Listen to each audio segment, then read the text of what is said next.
In the last episode of Unsealed, I talked about this game right here. And in fact, I opened it on camera. This is ESPN X Games Skateboarding, which was released in August of 2001.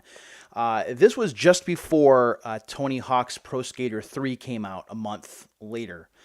Tony Hawk's Pro Skater 3 is my favorite game in that series. Unfortunately, I don't have a sealed one of those to open on camera. But sticking with the Extreme Games theme, Extreme Games for video games were still a big deal in 2001 and into 2002. And 2002 marked a departure in the Tony Hawk series, introducing open world gameplay for the first time. Rather than having set stages and completing certain objectives in each stage, now you had to skate around the different settings, and accept missions or decline missions and be able to advance that way. I wasn't a big fan of Tony Hawk 4, I have to be honest. While the game is certainly fine and playable, it was too much of a departure, at least for me, from what I thought Tony Hawk games should be. But interestingly enough, there was a game that came out right around the same time that kind of changed my mind just a little bit about open world extreme games. And that is the subject of today's Unsealed episode. This is Aggressive Inline, published by Acclaim and developed by Z-Axis in 2002. Now, Aggressive Inline isn't quite skateboarding. Instead of using a skateboard, you're using inline roller skates to be able to pull off tricks. But from the creators of the Dave Mirra Freestyle BMX series, this just seemed like a natural fit. And boy, this game is really good.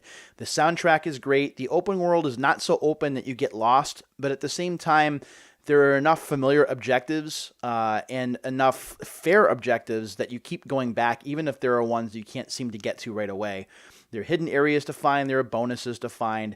The game is absolutely fantastic. And honestly, it is one of my favorite games for the PS2. It's really good and a strong find if you can locate it. I just happen to have a completely sealed copy, and this one does have the security label up top there. So we're going to be opening this for the first time. Again, this came out in 2002, so we're looking about a game that is 16 years old. And we're going to go ahead and we're going to open this up right now. Hopefully, anyway. Let's see here. Some of these I kind of have difficulty with, so you'll have to bear with me just a little bit. Let's see here. I'll give you a topic here. Extreme games, should they come back? It's been a long time since Tony Hawk's Pro Skater 5, but we'd love to see Skate come back in some other games as well. All right, I do have this open. Let's go ahead and take the wrapping off. Oh boy, this is so cool. All right. And you got to get all of that off, so we'll take that and we'll toss it. Again, we do have the security label, and we'll try and remove that without taking it completely off. And while I'm doing that, let me just read the back of the box here real quick. Ooh, don't want to do that. So Aggressive Inline, Skate the Edge of Sanity. Featuring today's top skaters such as Jaren Grob, Tag Chris, Eidos Yasutoko, Frankie Morales, Matt Lindenmuth, Shane Yost, Sven Bokhurst, Sam Fogarty, Matt Salerno, or Chris Edwards. Incredible soundtrack from bands such as Hoobastank, Black Sheep, Farside, Real Big Fish, Sublime, and more. More grinds, manuals, and bigger tricks than any other game. 9 huge environments with level-altering cinematics, and you can punish your friends with split-screen multiplayer and build the ultimate skate park. So you had a skate park editor, you had levels that would change based on certain things you would accomplish in the game. I believe you could edit skaters as well. It's been a while since I've played it. It's really, really cool. This is the back of the case, by the way. It shows some of the screenshots. I know that the glare from my laptop screen kind of gets in the way, but you can take a look at that there. So we'll go ahead and we'll open this up. And on the inside, I'm just going to turn the disc around just a little bit so you can see.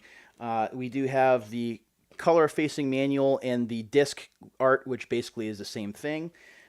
There is a skater who is grinding down a set of steps, which is common. And you can actually see on the back here, they actually advertise Dave Mirra Freestyle BMX 2, which is another PlayStation 2 game that's really good and you should look into.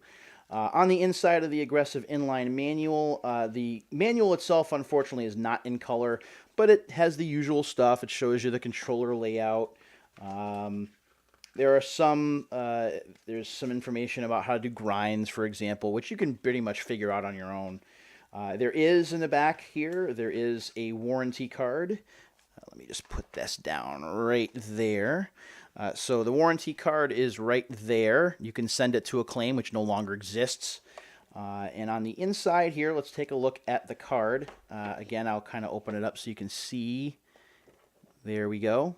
And on the inside here, let's see what they ask. Get your game on with Acclaim. Hey player, before you pick up that controller, take a second to register with Acclaim. It's quick and easy, we promise.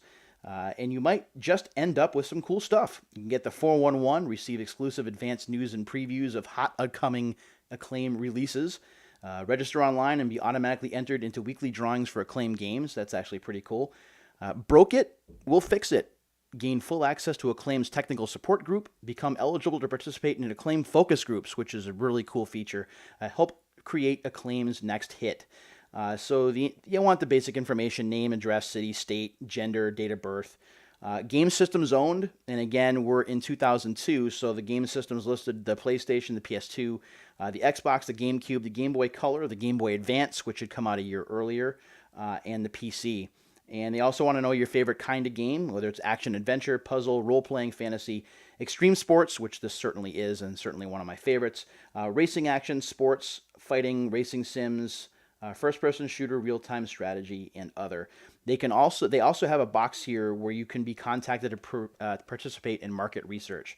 One of the things about these warranty cards that also bothered me, you actually had to buy your own stamp to send this in. You couldn't even pay postage. You cheap people. But anyway,